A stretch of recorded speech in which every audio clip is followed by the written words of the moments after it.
Nous sommes en 2025, et le monde est en émoi alors que l'une des traditions les plus vénérables du Vatican se déroule à nouveau. Les cardinaux se sont isolés dans leur conclave et des milliards d'yeux sont fixés sur la petite cheminée de la chapelle Sixtine, attendant avec anxiété le premier signe qu'une décision a été prise. Ce rituel séculaire, répété d'innombrables fois au fil des siècles, ne perd jamais son sens de la gravité. À chaque fois, il semble aussi important et frais que la toute première fois. Puis, soudain, une fumée blanche commence à s'élever de la cheminée, signal puissant qu'un choix a été fait. Les cardinaux ont choisi un nouveau dirigeant pour guider l'Église catholique. La foule rassemblée sur la place Saint-Pierre éclate de joie, son excitation est palpable et atteint de nouveaux sommets. Cette fumée blanche n'est pas seulement un signal, c'est un symbole d'unité, d'espoir et la promesse d'un nouveau départ. Des gens de tous les horizons, de tous les coins du monde, se rassemblent sur la place. Leurs visages sont empreints d'un mélange d'émotions, certains débordant d'espoir, d'autres anxieux mais tous unis par cet événement capital.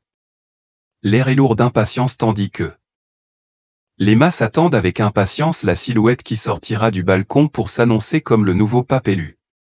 Enfin, les rideaux de la basilique Saint-Pierre se lèvent et le monde retient collectivement son souffle. Ce moment revêt une importance immense, non seulement pour l'Église catholique mais pour l'humanité tout entière. Le nouveau pape assumera le rôle de leader spirituel de milliards de personnes, quelqu'un qui les guidera dans un monde qui semble souvent déchiré et chaotique. Et puis, le nom retentit, résonnant sur la place. La foule éclate en applaudissements spontanés, une vague d'acclamations emplit l'air. Le cardinal Luis Antonio Talia, un homme connu pour son humilité et sa compassion, a été choisi pour diriger l'Église catholique. Son nom résonne sur la place Saint-Pierre, porté par les voix de milliers de personnes, célébrant ce moment historique. Luis Antonio Talia, l'archevêque charismatique de Manille, a été officiellement intronisé pape François II. Son chemin vers la papauté a été celui d'un dévouement indéfectible, en particulier envers les personnes en marge de la société. Le pape François II n'est pas seulement une figure de proue, il est un symbole d'espoir et de renouveau, son sourire chaleureux et authentique témoignant de son amour profond et durable pour l'humanité. En tant que premier pape asiatique depuis près de 5 siècles, son élection représente un changement monumental et souligne la diversité mondiale croissante au sein de l'Église catholique, tout en reconnaissant le rôle crucial de l'Asie sur la scène mondiale. Le pape François II apporte avec lui une perspective façonnée par son profond engagement en faveur de la justice sociale et de la compassion. Son élection marque le début d'une nouvelle ère, un tournant dans la longue et riche histoire de l'Église catholique. C'est un moment de renouveau, rempli d'espoir et de promesses de relever les défis contemporains avec un regard neuf et un cœur compatissant. La diversité de la foule rassemblée sur la place Saint-Pierre est un puissant rappel de l'influence considérable de l'Église, une communauté mondiale unie dans la foi, indépendamment de la nationalité ou de l'origine.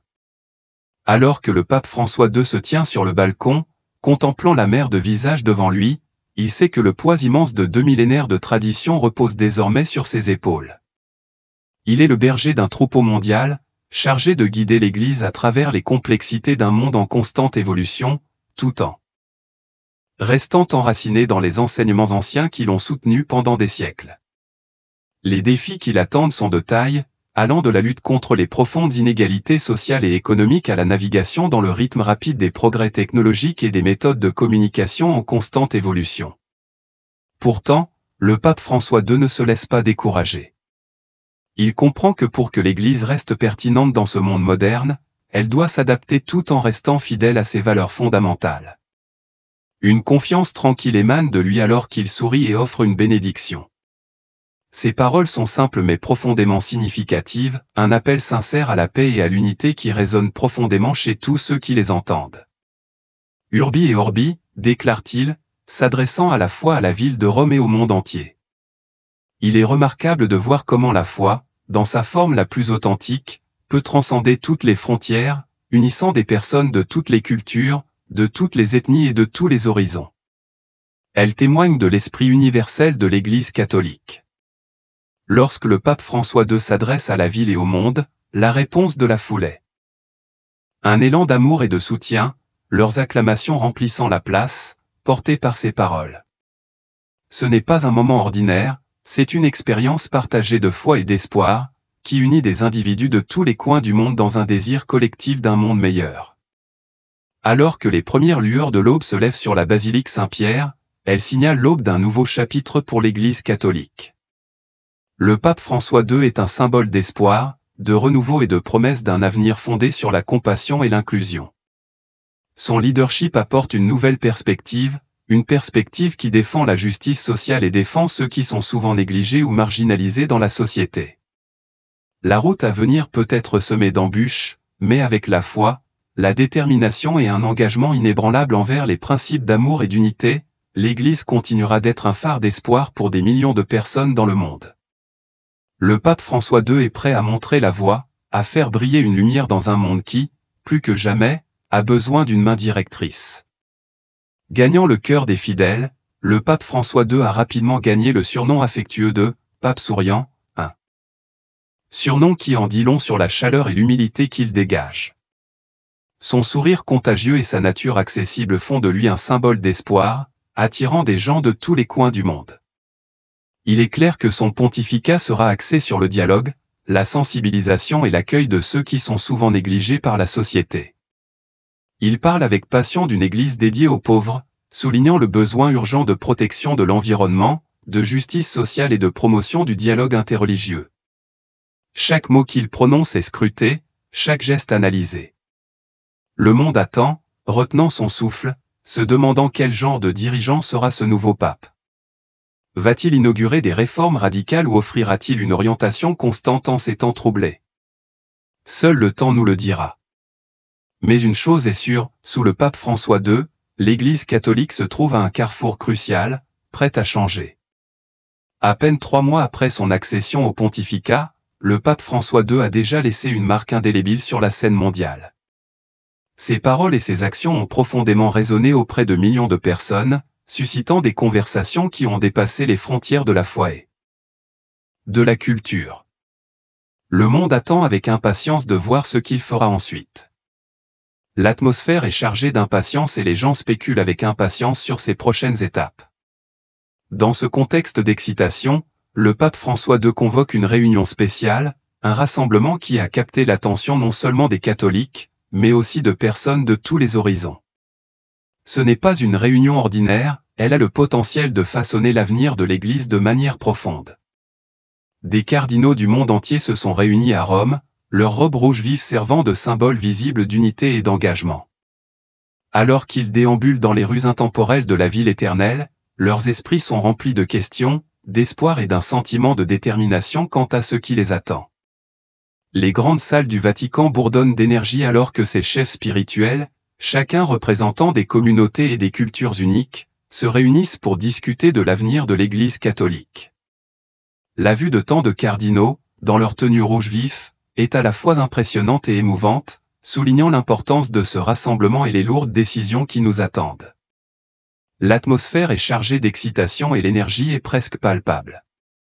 À l'extérieur du Vatican, les foules se sont rassemblées, les yeux fixés sur la ville sainte, attendant le moindre signe de nouvelles. Le monde entier semble retenir son souffle, impatient d'entendre le pape François II. La tension est palpable et des rumeurs de spéculation circulent sur la place. Que pourrait signifier cette importante réunion? Les théories abondent, des changements de direction aux changements importants dans la doctrine de l'Église. L'incertitude ne fait qu'ajouter au suspense, les gens du monde entier se demandant ce que le pape va dire ensuite. Que pense-t-il de l'Église, des cardinaux et de la communauté internationale? Les questions s'accumulent et tout le monde est sur le bord de son siège, attendant les réponses. Le pape François II a déjà prouvé qu'il n'a pas peur de défier la tradition, et la curiosité grandit quant à savoir s'il se prépare à prendre des mesures encore plus audacieuses. Alors que les portes de la salle Clémentine s'ouvrent, l'excitation dans la salle atteint un crescendo. Le moment est venu. Le pape François II s'avance, son visage plus sérieux que d'habitude, signalant qu'il ne s'agit pas d'un discours ordinaire. La salle tombe dans un silence complet, le poids du moment s'abattant sur tous ceux qui sont présents. Une fois de plus, les portes s'ouvrent et il se tient là, le pape François II, plus solennel que jamais. Un silence s'abat sur les cardinaux réunis. La gravité du moment est évidente. Le pape François II commence à parler, sa voix calme mais résolue. Il est clair que ce qu'il s'apprête à dire est capital, et l'attention de tous les cardinaux présents dans la salle est fixée sur lui. Son expression est sincère, traduisant le sérieux de l'occasion. Il parle de l'évolution du rôle des femmes dans l'Église, de la nécessité d'une plus grande inclusion et de l'importance profonde du service et de la vocation. Ces mots touchent une corde sensible, abordant des sujets qui sont depuis longtemps au cœur des débats internes de l'Église. Puis, il prononce une déclaration qui résonnera tout au long de l'histoire. D'une voix ferme, il déclare, inspiré par le Saint-Esprit, « J'annonce officiellement que l'Église catholique permettra aux femmes d'être ordonnées diacres. » La salle devient complètement silencieuse alors que cette déclaration révolutionnaire flotte dans l'air. Le pape François II poursuit en réaffirmant l'engagement de l'Église à évoluer avec son temps tout en restant fidèle à ses valeurs fondamentales. Son message est clair, l'Église catholique embrasse le changement, ouvre les portes à de nouvelles opportunités pour les femmes au sein de ses murs sacrés et répond à l'appel à une plus grande inclusion et à une plus grande justice. Ce moment résonnera sans aucun doute pendant des années à venir, marquant un changement historique dans l'approche de l'Église en matière de genre et de leadership. Les paroles du pape ont résonné dans tout le Vatican et le monde s'est arrêté lorsqu'il a fait une déclaration capitale, « Je décrète par la présente que l'Église catholique permettra aux femmes d'être ordonnées diacres. » La salle, remplie de cardinaux et de spectateurs venus du monde entier, a été instantanément remplie d'un mélange électrique de choc, d'admiration et de crainte. Ce n'était pas une annonce ordinaire, c'était un moment décisif pour l'Église, un moment qui promet de changer de cap et d'ouvrir la voie à une nouvelle ère d'inclusion et d'égalité. Sa déclaration était plus qu'un simple décret, c'était une déclaration de changement, de progrès et d'une Église prête à s'adapter aux besoins de son peuple. Le pape a pris une grande inspiration avant d'expliquer que cette décision, inspirée par l'Esprit Saint, était non seulement un pas vers une plus grande égalité, mais aussi une reconnaissance du rôle important que les femmes ont toujours joué dans la vie de l'Église. Ses paroles étaient fortes et claires, car il a parlé de l'évolution de la compréhension de l'Église en matière de service et de vocation. Il s'agissait d'une démarche visant à répondre à des questions de longue date sur l'inclusion, en permettant aux femmes d'assumer des rôles de leadership et de responsabilité spirituelle qui leur étaient depuis longtemps fermés. Ce n'était pas seulement un moment de célébration, c'était un moment de profonde réflexion sur ce que ce changement signifie pour l'avenir de l'Église et le rôle des femmes dans sa mission. Lorsque la nouvelle s'est répandue au-delà des murs du Vatican, le monde a réagi avec un mélange de joie, d'espoir et de contemplation. Les gens du monde entier ont célébré cette décision audacieuse, la considérant comme une reconnaissance depuis longtemps attendue de l'importance des femmes dans la foi.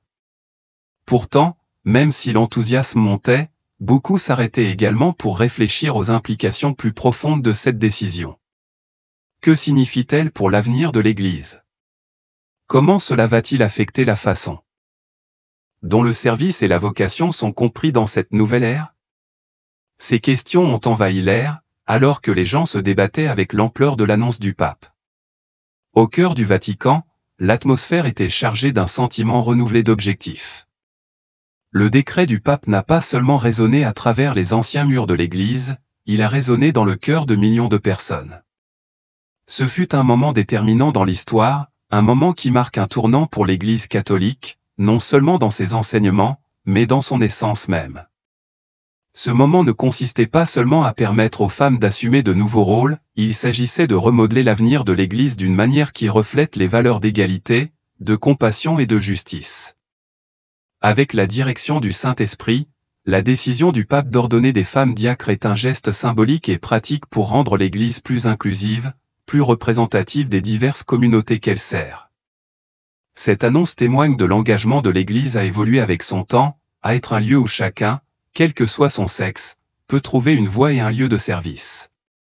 Une fois l'enthousiasme suscité par cette annonce retombé, il est devenu clair que la vision du pape pour l'Église est celle d'une inclusion radicale et d'un changement profond et transformateur. Les implications de ce décret sont de grande portée, tant pour l'Église que pour la société dans son ensemble.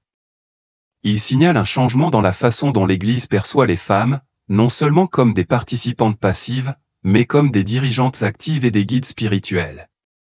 Cette décision inspirera sans aucun doute de nombreuses personnes, en particulier des femmes, à saisir de nouvelles opportunités de service au sein de l'Église, en brisant les barrières qui existent depuis des siècles. C'est une affirmation puissante que la mission de l'Église est une mission d'égalité, de justice et de reconnaissance des dons et des talents que chacun apporte à la table, quel que soit son sexe. Alors que la nouvelle se répand, le monde observe attentivement, captivé par cette audacieuse avancée. L'Église est à la croisée des chemins, et ce moment est déterminant, un moment qui restera gravé dans l'histoire. Ce n'est pas seulement une déclaration, c'est un appel à l'action, une invitation pour l'Église à poursuivre son chemin de transformation, un chemin qui reflète les besoins changeants du monde et la dignité inhérente. À tous les peuples. Les paroles du pape résonnent profondément, non seulement comme un décret, mais comme un défi lancé à chacun d'entre nous pour vivre selon les valeurs de compassion, d'égalité et de service. Ce n'est que le début, et l'avenir de l'Église est plus brillant, plus inclusif et plus prometteur que jamais. Le monde regarde, essoufflé, l'Église catholique s'engager dans un nouveau chapitre, défini par le progrès, l'inclusion et la conviction inébranlable que tous, quel que soit leur sexe, ont un rôle à jouer pour façonner l'avenir de la foi et du service. Guidée par la présence divine du Saint-Esprit, l'humanité se trouve maintenant au bord du précipice d'un avenir qui promet une plus grande inclusion et une compréhension plus profonde. En cette période de réflexion et d'anticipation, un changement puissant est en train de se produire. Les gens, tant les fidèles que les curieux, se retrouvent aux prises avec des questions sur ce que ce changement profond signifiera, non seulement pour l'Église en tant qu'institution, mais pour le tissu plus large de la société elle-même. Il existe un sentiment d'attente partagé alors que des individus de tous les horizons, avec des croyances et des expériences variées, s'engagent dans des conversations sur les implications profondes de cette nouvelle direction. Ce changement créera-t-il un environnement plus accueillant et inclusif pour ceux qui se sont longtemps sentis aliénés ou négligés? Peut-il ouvrir la voie à des liens plus significatifs entre des communautés historiquement divisées? Alors que l'Église entre avec confiance dans cette nouvelle ère, elle porte en elle les espoirs, les rêves et les prières d'innombrables personnes qui aspirent à un espace où elles peuvent vraiment appartenir et être acceptées pour ce qu'elles sont. Le monde regarde, en retenant son souffle, impatient de voir comment l'Église transformera ses idéaux en un changement tangible dans ses enseignements, son rayonnement et sa manière d'être. La route à venir sera certainement difficile, mais elle recèle également un immense potentiel de transformation profonde ou une transformation qui pourrait remodeler la relation de l'Église avec le monde qui l'entoure. Ce moment de l'histoire n'est pas simplement un événement passager, c'est le signe avant-coureur de quelque chose de bien plus grand. C'est une invitation à tous de devenir des participants actifs dans l'élaboration d'une vision commune d'un avenir défini par la compassion, l'unité et l'inclusion. L'atmosphère à l'intérieur de Clémentine Hall est électrique. Remplie d'un puissant mélange d'incrédulité, d'excitation et d'un soupçon d'anticipation nerveuse qui flotte dans l'air comme un épais brouillard. Cet espace, traditionnellement connu pour sa solennité et sa révérence, vibre désormais d'une énergie rare, comme si les murs eux-mêmes étaient vivants des espoirs et des émotions collectives des personnes présentes. Les cardinaux, ces personnalités estimées qui ont consacré leur vie au service de l'Église, sont assis dans un silence stupéfait, leurs visages représentant le choc et l'incertitude. Leurs expressions, marquées par des sourcils froncés et des yeux écarquillés, en disent long sur le poids de ce dont ils viennent d'être témoins. Alors que la gravité du moment commence à s'imposer, les visages des cardinaux, gravés d'étonnement, deviennent un témoignage de la nature historique de cet événement. Ce n'est pas juste une autre annonce, c'est une déclaration révolutionnaire qui remet en question les traditions séculaires qui ont longtemps défini l'Église. Les paroles du pape François II ont eu un profond retentissement et ont résonné dans le cœur et l'esprit de tous ceux qui étaient présents. Ils se trouvent à un carrefour décisif, confrontés à une vision qui pourrait radicalement modifier leur compréhension de la foi, de la gouvernance et de l'essence même de leur rôle au sein de l'Église. L'atmosphère est chargée d'un mélange d'anticipation et de crainte, tandis que les cardinaux sont aux prises avec l'énormité de cette révélation inattendue. C'est un moment qui restera gravé dans leur mémoire, un tournant qui invite à une profonde réflexion et à un débat inévitable. Dans ces murs sacrés, où des décisions d'une importance monumentale sont prises, le poids de l'histoire pèse lourdement sur l'Assemblée réunie. L'atmosphère est chargée d'un courant sous-jacent d'anticipation, comme si l'air lui-même crépitait de possibilités de changement. Le pape François II vient de partager quelque chose que personne n'aurait pu prévoir, et bien que le chemin à parcourir soit enveloppé d'incertitudes, il est rempli de la promesse alléchante de nouvelles opportunités. Alors que des murmures commencent à se faire entendre parmi le clergé, une tension palpable remplit la salle, préparant le terrain pour les discussions profondes qui ne manqueront pas de suivre. Les membres ont échangé des regards, leurs visages mêlant incrédulité et contemplation silencieuse. Le poids de la déclaration du pape François II prenait lentement racine parmi les personnes présentes, et il devenait de plus en plus évident que ce moment n'était rien de moins qu'une révolution. Pendant des siècles, l'Église catholique avait adhéré à une tradition profondément enracinée qui limitait le ministère ordonné, en particulier le sacerdoce et le diaconat, aux seuls hommes. Cette pratique de longue date était devenue un pilier fondamental de l'identité de l'Église, intimement lié à ses doctrines et à ses rituels, façonnant la façon dont l'Église se percevait elle-même et sa place dans le monde. Pourtant, l'exclusion des femmes de ces rôles sacrés a suscité des débats féroces et continus ou des débats qui se sont déroulés non seulement dans les murs sacrés de l'Église, mais aussi dans des conversations sociétales plus larges. De nombreuses voix ont depuis longtemps remis en question la logique théologique et historique d'une telle politique, plaidant pour une approche plus inclusive qui reconnaisse et célèbre les précieuses contributions que les femmes peuvent apporter à la mission, au leadership et à la vie spirituelle de l'Église. Aujourd'hui, par une déclaration unique et décisive, le pape François II a brisé cette tradition profondément enracinée et ouvert les vannes d'un avenir riche de nouvelles possibilités. Ces paroles, bien que simples, portent en elles une signification profonde capable de transformer le paysage même de l'Église pour les générations à venir. En annonçant l'ordination des femmes comme diacres, il a fait non seulement une déclaration théologique audacieuse, mais un engagement public en faveur d'une structure plus inclusive et représentative au sein de la direction de l'Église. Ce moment pourrait bien signifier l'aube d'une nouvelle ère, une ère dans laquelle les voix, les dons et le leadership des femmes sont enfin reconnus et célébrés, nourrissant une communauté de foi plus diversifiée, plus équitable et plus représentative du monde qu'elle cherche à servir. Les implications de cette décision sont monumentales et les membres du clergé présent ont du mal à contenir leurs émotions mitigées à un mélange exaltant d'excitation et d'anxiété alors qu'ils se débattent avec les conséquences potentielles de ce changement transformateur.